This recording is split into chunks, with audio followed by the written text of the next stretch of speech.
네, 일부 첫 순서에서는 마켓식스에서 시장 전략 한번 다뤄보겠습니다. 오늘 이 시간 YG경제연구소 차영주 소장 모시겠습니다. 안녕하십니까? 안녕하십니까? 네, 앞서 제가 시장 급락에 대해서 잠깐 다루긴 했는데 왜 빠졌는지 우리 시청자분들이 좀 불안감이 크실 것 같아요. 소장님이 한번 짚어주시죠. 예, 그렇습니다. 저 서학개미 쪽 그리고 뭐 국내 주식 하시는 분들도 주말 내내 뭐 마음이 좀 찌찜하셨을 겁니다. 뭐 서학개미 하시는 분들은 직격탄을 맞아서 우울하셨을 것으로 보여지는데요. 일단은 좀 크게 말씀드리면 국내 시장 오늘 뭐 불안하긴 합니다. 하지만 미국만큼 빠질지 여부는 일단 좀 지켜봐야 된다. 그러니까 미국만큼 빠진다가 아니라 미국만큼 빠질지 여부는 지켜봐야 된다. 그러니까 국내 증시는 2,600에 대한 지지 여부 테스트가 들어갈 것으로 보이기 때문에 일단 국내는 조금 걸러야 된다 말씀드리겠고 왜 미국이 빠졌냐라고 본다라면 지금 몇 가지 요소를 좀 볼 수 있죠. 지금 이번 주에 이제 FOMC 회의가 열리고요. 여기서 이제 우리가 빅스텝을 밟느냐, 큐티를 어떻게 밟느냐 이제 이런 것들에 대해서 이제 확인을 해야죠. 물론 이제 갑자기 새로 나온 뉴스는 아니기 때문에 시장에 있어서의 어떤 새로운 변화를 모색한다라기보다는 조금 불안감이 가세했다라고 말씀드릴 수가 있겠죠. 중요한 것은 결국 두 가지입니다. 하나는 실적이고요. 이 실적이 결국 금리 인상기에 테크주들, 빅테크주들에 대한 어떤 그 선호도를 떨어뜨렸다 이렇게 결론을 내릴 수가 있겠죠. 우리가 지금 그 지난주 국내 증시만 하더라도 나름대로 선방했었던 이유 중에 하나가 국내 주식들은 뭐 수출 주도형이기 때문에 소위 경기 민감주들이 많은 비중을 차지하고 있죠. 이러한 경기 민감주들의 1분기 실적이 호실적이 나타나다 보니까 국내 증시 같은 경우는 나름대로 안도에 이제 한숨을 좀 쉬고 많은 분들이 이제 대충 바닥을 잡아왔다라는데 이구동성을 하시는 것 같습니다. 하지만 미국은 테크주들이 많고요. 테크주들은 더군다나 작년 말까지 굉장히 강한 랠리를 펼쳐왔었기 때문에 이제부터 조정의 시작이다. 그러니까 우리는 이미 2021년부터 조정을 받아왔고 미국 주식은 이제부터 조정을 받는다라는 거고요. 두 번째는 금리 상승기가 되면 소위 말해서 요구 수익률. 우리가 이제 금리가 뭐 한 2, 3% 정도 된다라면 주식을 투자하는 이유가 뭐죠? 금리보다 플러스 알파를 원하는 거 아니겠습니까? 그러면 요구 수익률이 한 4, 5%만 정도 돼도 충분히 만족한다라는 거죠. 근데 이제 금리가 올라가게 되면 금리가 4, 5% 정도 되면 요구 수익률이 어떻게 되죠?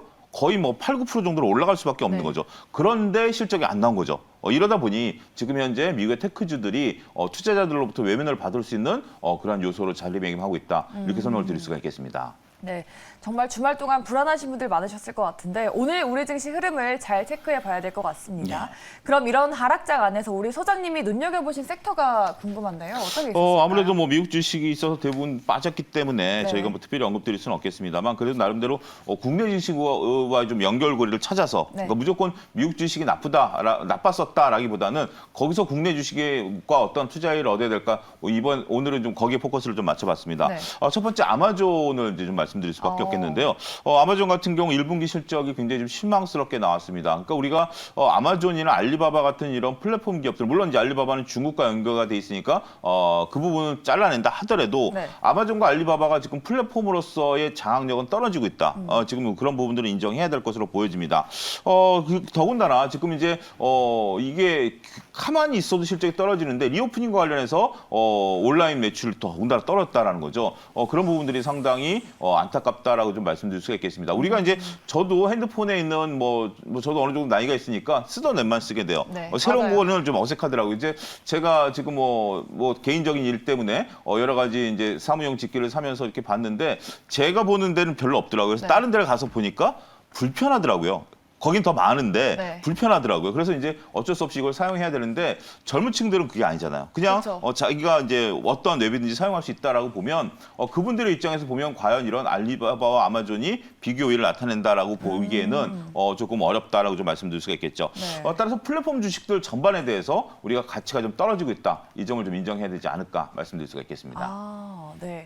아마존닷컴 말씀해 주셨는데 아마존 우리나라로 따지면은 뭐 롯데마트나 이마트 정도가 될 것 같은데 어떤 기업 보셨을까요? 저는 이제 오히려 아마존 같은 경우는 뭐 우리가 이제 쿠팡과 관련해서 좀 얘기를 할 수가 있겠습니다. 쿠팡은 오프라인 매장이 없죠. 근데 지금 아마존에서도 보면 자기네들이 밝힌 게 온라인 매출이 감소했다라는 거죠. 온라인 매출이 감소했다라는 것은 결국 그 수요가 어디로 가죠? 지금 미국은 금리를 올릴 정도로 경기가 폭발적인데 온라인이 감소했다면 어디로 갔다라는 거죠? 오프라인으로 갔다라고 인정을 해야 되겠죠. 미국이 지금 전체 소비가 감소기가 아니기 때문에 그렇다면 오프라인에서 우리가 강자인 이마트를 한번 좀 봐야 된다. 물론 이마트도 온라인이 있습니다만 온오프라인을 다 갖고 있는 대표적인 기업이다라고 좀 말씀드릴 수가 있겠죠.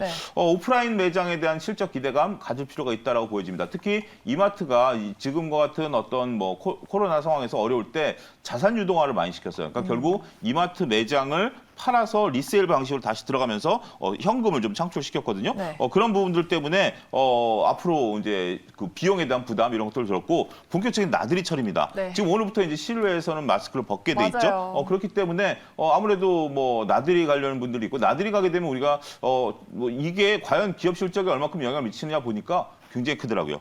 BJF 리테일이나 이마트 같은 경우 우리가 그렇잖아요. 평상시에 동네 마트 가서 내가 먹을 것만 사는 거하고 놀러 갈 때 물건 담는 거랑 다르죠. 차원이 다르죠. 네. 놀러 가서는 일단 많이 사갖고 가서 남기고 와야 된다라는 맞아요. 의는 어떤 그런 게 있기 최대한 많이 때문에 사야죠. 예 그런 것들 때문에 오히려 이런 매출이 어마어마하다라는 거죠. 따라서 지금 현재 그 상황들을 봐야 되는데 또 주가를 보면 주가가 딱 어느 정도 바닥을 좀 잡은 느낌이에요. 그러니까 잡았다라고 보기에는 아직 좀 이렇게 떨어지는 부분들이 있습니다만 일단 하락은 좀 멈춘 느낌들을 좀 볼 수 있죠. 그 따라서 조금 접근 가능한데 그렇다고 오늘 뭐 덥석 들어갈 필요는 없고요. 네. 오늘 장세는 어쨌든 일단 지켜봐야 되겠습니다만 이마트가 만약에 오늘 내일 좀 방향을 턴한다라면 우리가 관심 있게 보셔도 되지 않을까 말씀드릴 수가 있겠습니다. 나들이 시즌이라 온라인에서 오프라인으로 또 바뀌는 만큼 네. 주가 변곡점 가능성에 대해서 언급해 주셨습니다. 일단 첫 번째는 아마존과 이마트였는데 두 번째 어떤 걸 보셨을까요? 두 번째는 사우스웨스트 항공입니다. 이게 이제 미국의 항공사인데 1분기 실적이 잘 나왔어요. 네. 근데 우리가 여러분들 돌이켜보면 한 열흘 전인가요? 델타 실적이 나왔는데 1분기 실적이 안 나왔어요. 나왔죠. 굉장히 안 나왔어요. 그런데 지금 이거는 그러니까 결국 우리가 그런 거죠. 국내선이냐 국외선이냐. 델타 같은 경우는 물론 이제 다 국내 국제선 다 뜁니다. 하지만 우리가 그렇잖아요. 델타 같은 경우는 아무래도 뭐 국제선 비중도 꽤 높은 상황이고 그렇지만 이거는 이제 국내선 비중이 높은 항공사이기 때문에 국내선 쪽에 미국 같은 경우 지금 국내선 포화 상태랍니다. 그러니까 네. 미국은 국내에서도 출퇴근 노선도 있고 워낙 그 미국이랑 우리랑 개념이 다르죠. 그다음에 이제 주말마다 또 이렇게 왔다 갔다 하는 비행기 노선이 많죠. 네. 우리가 쉽게 얘기하면 제주 노선이 지금 꽉 차 있다라고 생각하시면 될 것 같습니다. 그런 개념으로 보게 된다라면 이쪽에 대한 새로운 모멘텀 찾아갈 수 있다라고 좀 말씀을 드리겠죠. 특히 이제 델타 같은 경우 국제선 뛰는 쪽들은 아무래도 국제선을 비즈니스 그 수요밖에 없기 때문에 네. 거기서 이익을 못 해요. 그러니까 어쨌든 비행기 두 개, 그러니까 예를 들어서 비행기가 내가 두 대다. 그러면 하나는 국내선 뛰고 하나는 국제선 뛰어야죠. 국내선은 꽉 찼지만 국제선은 비어도 어쨌든 뛰어야 되는 게 항공업계 숙명 아니겠습니까? 근데 사우스웨스트 라인 같은 경우 다 국내선으로 뛰니까 비중이 높으니까 네. 둘 다 꽉꽉 채워갈 수 있다는 거죠. 따라서 여기서 영업이익이 높았었다. 그러니까 미국 같은 경우도 글로벌 투자은행들의 1분기 실적이 안 좋았지만 지방 상업은행들은 실적이 좋았거든요. 네. 그런 것처럼 은행이면 좋다 나쁘다, 한국이면 좋다 나쁘다 이런 관념보다는 이런 식으로 접근하게 된다라면 조금 투자 이익을 얻을 수 있지 않을까 말씀드릴 수가 있겠습니다. 네, 사우스웨스트 에어라인이면 우리나라로 따지면 뭐 제주항공이나 티웨이 정도가 그렇죠. 되겠는데 그렇게 이해하시면 될 것 같습니다. 우리나라 정부는 어떤 거 보셨을까요? 그렇다고 해서 우리나라 항공주를 선택하지는 않았습니다. 우리나라 네. 항공주 같은 경우는 우리나라 제주 노선은 이익이 나는 노선이 아니에요. 거기는 비행기를 그냥 운용하는 정도이지 네. 우리가 그렇잖아요. 제주도랑 상해랑 오사카랑 거의 시간이 1시간대예요, 다. 그쵸. 1시간대인데 지금 항해나 오사카 같은 경우 최저 20에서 출발해서 3, 4시까지 올라가죠. 네. 제주는 한 10만 원대예요. 그러면 만약에 항공사를 운영한다면 어디로 네. 비행기를 많이 띄우고 싶습니까? 국제선이요. 국제선을 띄우죠. 그리고 국제선이 돼야 이익이 남는 이분 포인트가 됩니다. 국내선은 이게 고도 잡다 내려온다 그러더라고요. 네. 같은 1시간이라도 이렇게 올라가서 가는 거하고 맞아요. 올라갔다 내려오는 거하고는 다르기 때문에 국내선에서는 이익이 안 나기 때문에 그리고 이제 항공주들 같은 경우 아직 이제 리오프닝 본격적으로 되지만 우리가 서울 근교는 나가도 비행기 타고 나가는 건 아직 못하잖아요. 그래서 제가 그쪽은 안 선택하고 네. 저는 현대 글로비스를 좀 봤습니다. 아. 오히려 현대 글로비스 같은 경우 네. 현재 지금 현대 글로비스 같은 경우 현대 그룹 내 일감을 이제 운송 일감을 독점하고 있는데 이번에 공정거래법을 피해갔어요. 그렇기 따르면 일감을 계속해서 몰아주겠다라는 것들이고요. 더군다나 이제 현대기아차가 1분기 실적이 잘 나왔잖아요. 판매량이 늘었습니다. 네. 따라서 이러한 물동량은 더욱더 늘어날 것으로 보여지고요. 이번에 또 호주와 LNG 장기 계약을 맺었죠. 이런 부분들 같은 경우 계속해서 캐시카우 역할을 할 가능성이 높고 사업 다각화를 모색하고 있다는 거죠. 그러니까 글로비스가 갖고 있는 자동차 운송에 대한 한계 이런 걸 탈피할 수 있다라고 본다라면 저는 여전히 앞으로 늘어난 물류에 대해서 어떤 기업이 수혜를 보겠느냐라고 봤을 때는 현대 글로비스에 대해서 지속적인 관심이 필요하지 않을까 말씀드릴 수가 있겠습니다. 네, 알겠습니다.